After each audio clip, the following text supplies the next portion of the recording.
love 3D platformers. The genre is absolutely among my favorites. There's just something so fulfilling about mastering a game's movement and being able to take on anything it could throw at you.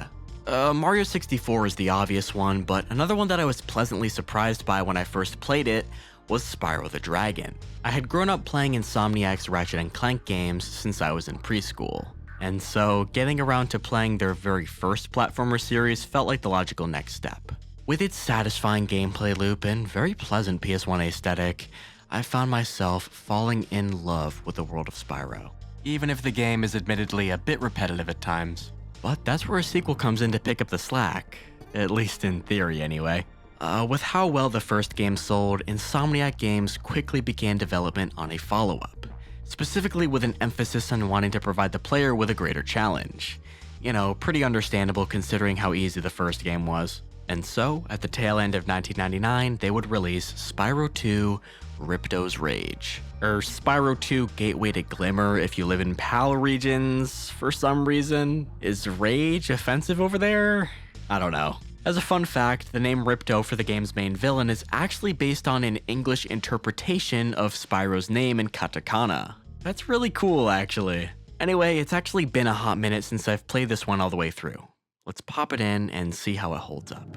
We begin back here in the world of dragons. Spyro's looking to take a well-deserved vacation in Dragon Shores. However, that's not exactly where he ends up, as the portal leads him to the land of Avalar. As it turns out, an evil sorcerer named Ripto has taken over the land, wreaking havoc in his wake and making ecosystems turn on each other. Then there's these three: Allura the Fawn, Hunter the Cheetah, and the Professor, Mole, I think? They summon a dragon to help restore Avalar to its former glory. With the promise of a real vacation if he can lend a hand, Spyro obliges and sets out to defeat Ripto and his henchmen. I enjoy the plot of this game. It certainly has more depth than the first game's plot, as well as actual characters this time. Sure, the first game had the dragons you saved throughout the game, and that was totally fine and all, but it's nice to have a recurring cast this time around. The dialogue is pretty good too. Hi, I'm Spyro. What are you, some kind of goat?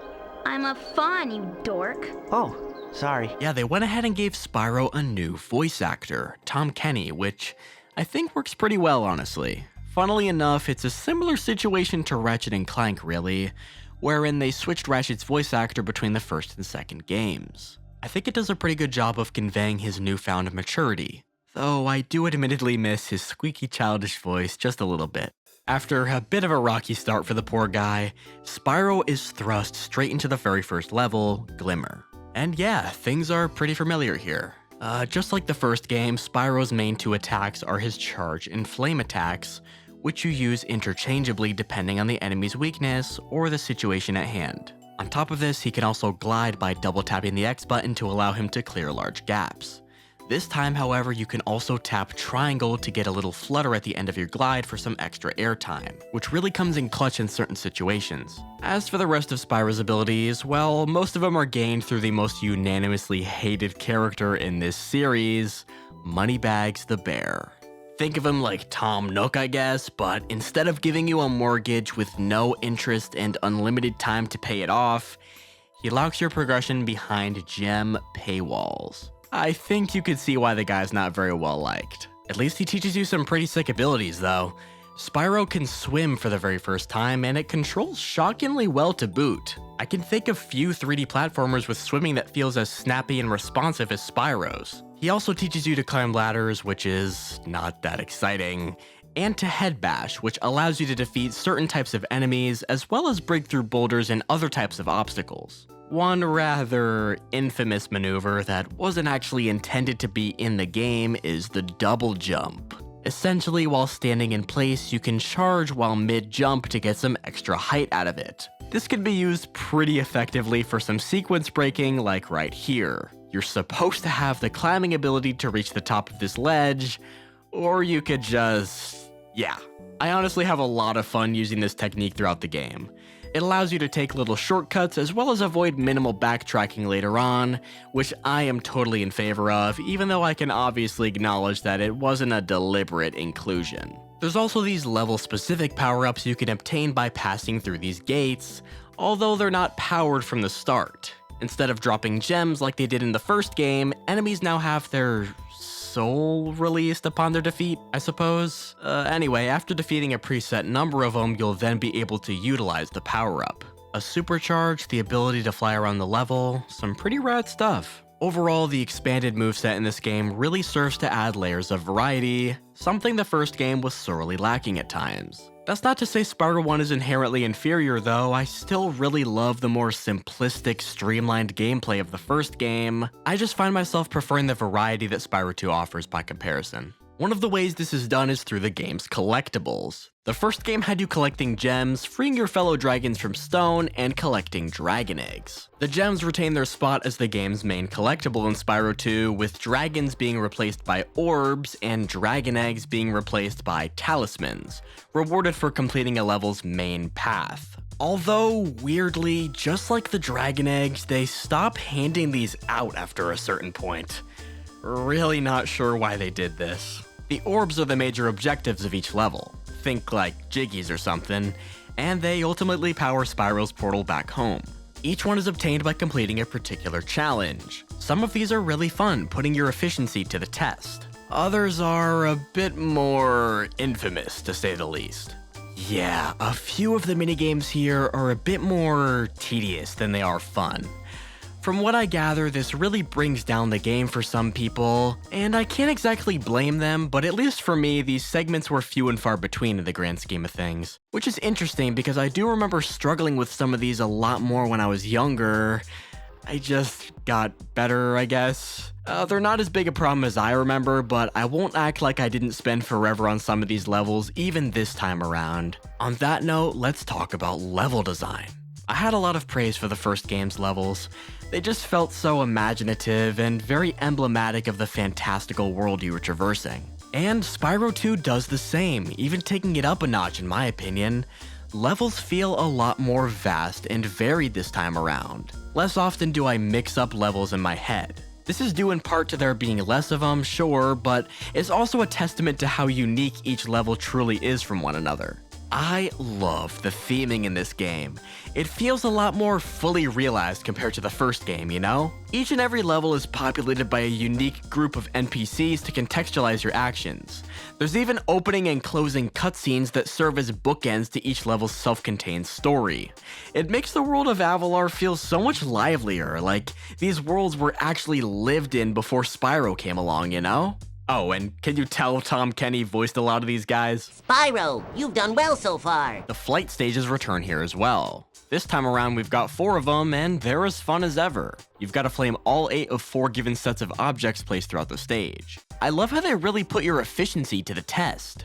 This time around there's even a hidden bonus orb in each one. You'll have to complete some sort of challenge as you fly throughout the stage. Pretty fun. Just like the first game, each level is accessible via a portal in its designated homeworld. This time we've got 3 of them: Summer Forest, Autumn Plains, and Winter Tundra. And yeah, that's it, no Spring Homeworld. This leads many to believe that it may have been scrapped during development, but Insomniac has actually confirmed that a 4th homeworld was never planned at any point in development, interestingly enough. Now, 3 homeworlds may not sound like a lot, especially considering the first game had 5. 6 if you include Nasty's world. The game still comes in at just about the same length, however, due to the abundance of objectives in each level, I'd wager. This extends to the homeworlds themselves, which once again have their own sets of gems and orbs to obtain, and man, the lack of enemies in them this time around, coupled with that atmospheric ambient music, these homeworlds are so relaxing to explore. Especially Autumn Plains. God, this place is so damn cozy. I love the little outdoor area here leading to this tower that actually has this optional breakable wall here that leads to the very top. And what's that off in the far distance? After a long glide, it's a tiny, lone platform with an orb. I love it, man. These homeworlds are genuinely so therapeutic to just walk around in, soaking in the gorgeous environment. And that brings me to the game's aesthetic and sound. Spyro 1 really impressed me in this regard. It's probably my favorite aspect of the game, truthfully. Especially those skyboxes. There's just something about the way these beautiful hues blend together, reflecting off the polygonal cloudscape. Man, it is mesmerizing. I could stare at these for hours. And honestly, Spyro 2 looks even better. It's subtle, but the colors here are just a bit more vivid than the first game, I feel. The skyboxes are just as good too.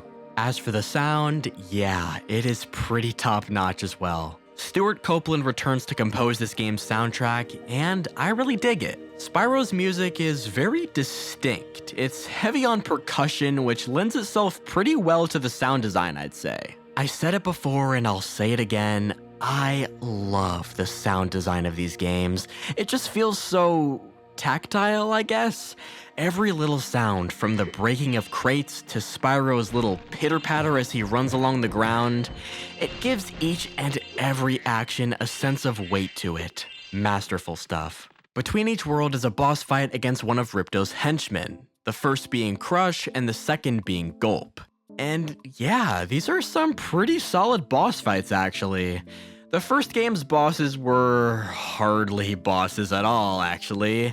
Having you chase them around and flame them a few times, yeah, they were pathetic. There was no real challenge to any of it. Definitely one of the weakest points of Spyro 1.